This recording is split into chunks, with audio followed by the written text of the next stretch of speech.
Nkwaniriza ku Mumbejja w'Emitima's Voice Podcast, emitima n'emyoyo egyamenyeka gye bisisinkana, obulumi gye buwulirwa ate ng'okuwona y'emboozi. Nze eddoboozi erinnyonyoogera amatuugo, Omumbejja w'Emitima n'obutonde bw'ensi, Nakiwewa Irene, a gifted soul healer, mental health awareness advocate and earth advocate from Omumbejja Nature Haven Limited. Nsanyusa okulaba. Ebisolo naddala embwa bituyamba okuwona omutima ogumenyese nga gulumwa. Waliwo ekiseera lwe nali ndowooza nti okuwona kulina kubeera kw'amaanyi nnyo, nga kulina okujja n'amaziga n'ebibuuzo byonna okusobola okufuna ebyokuddamu oba okuggalawo omuko gw'obulumi. Naye omanyi, obulamu bunjigirizza ekintu eky'enjawulo, nti oluvannyuma lw'ebbanga eddene nakitegeera nti okuwona kufaanana bwe kuti.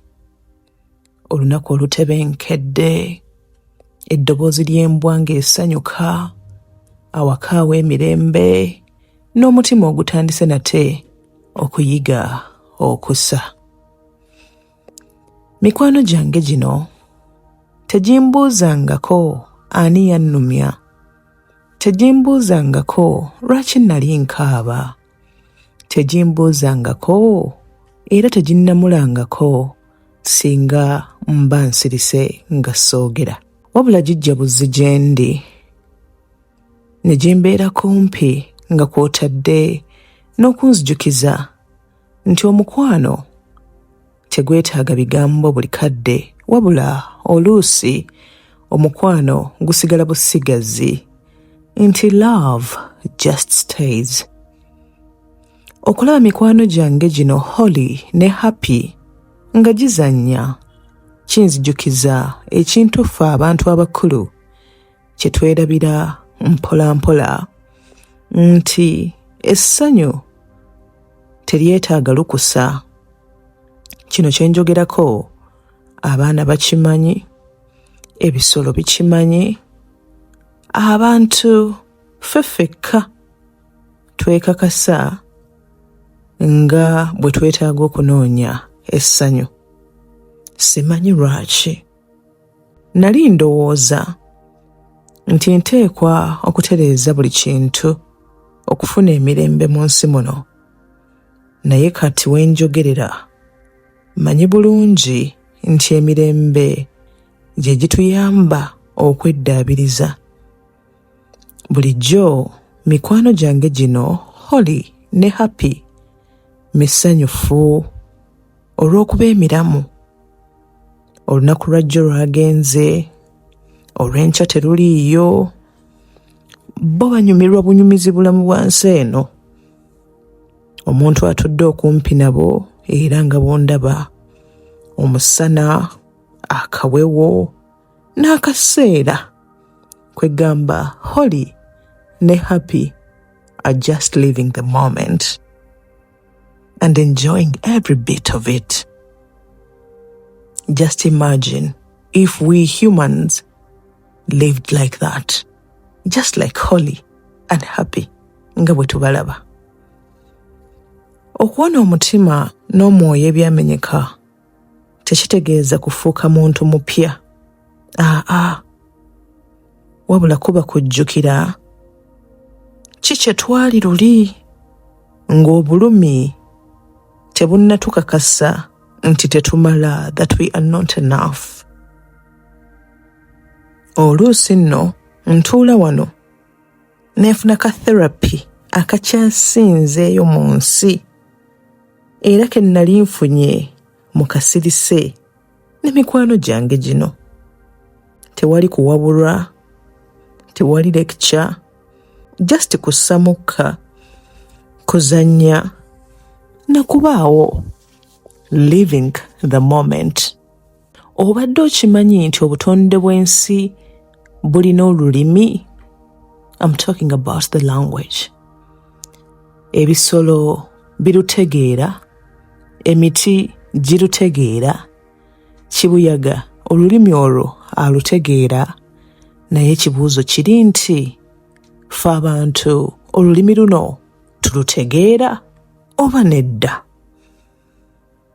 Ndowooza eno y'ensonga lwaki ntera okugamba ku mukutu guno ogw'omumbejja w'Emitimaz Voice Podcast nti okuwona omutima ogumenyese kisinziira ku ddoboozi, through voice, obutonde bw'ensi, nature, ku mazima, truth, ne mu mwoyo, the soul, kubanga obutonde bw'ensi buno tebulimba wabula bukula bukuzi.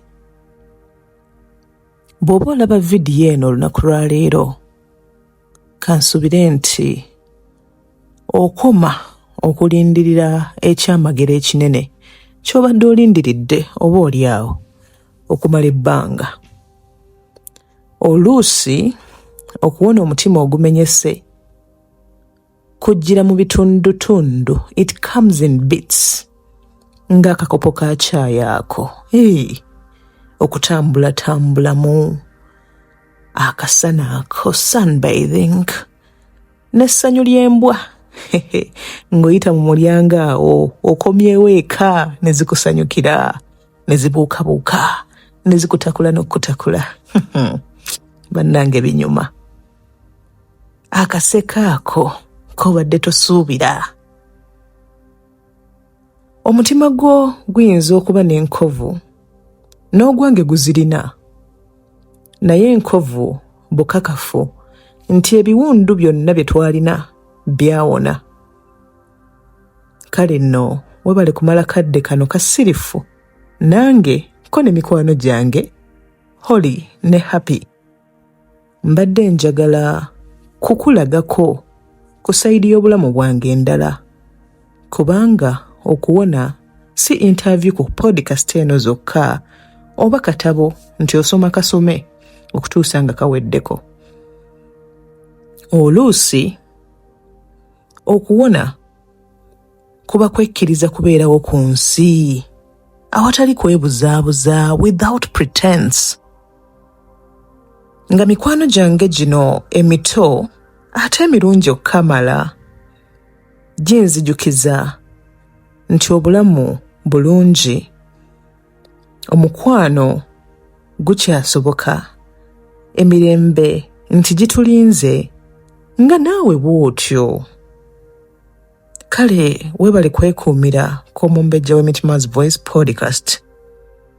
Tulabirire emitima gyaffe era tetwerabira nti ennaku ezimu nga zitukaluubiridde ekyaliyo ekintu ekirungi kye tugwana okumanya.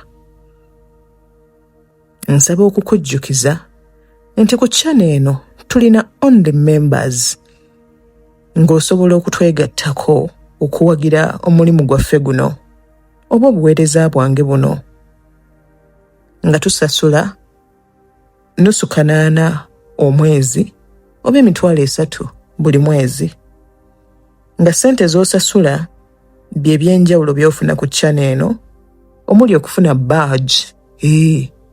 Buli alaba erinnya lyo alaba akabonero emabbali w'erinnya lyo nti oyo y'omu ku bantu abatusapootinga ku channel eno.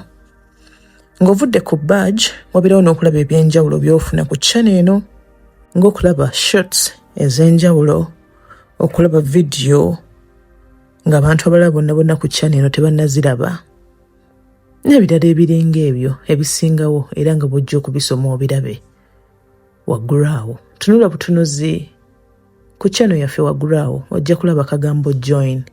Kanyigeeko, sasula ssente ezikwanguyira oba okusinziira ku ggwe ky'osiimye okutukolera, oba osasudde kanaana oba $30 buli mwezi, mukwano ojja kuba otukoze obulungi obutagambika. Healing through voice, nature, truth and soul. Subscribe. Ate naawe ayagala okulanga naffe, tukwaniriza ng'oyita ku 070 2043313, enamba ya WhatsApp. Thank you for watching once again.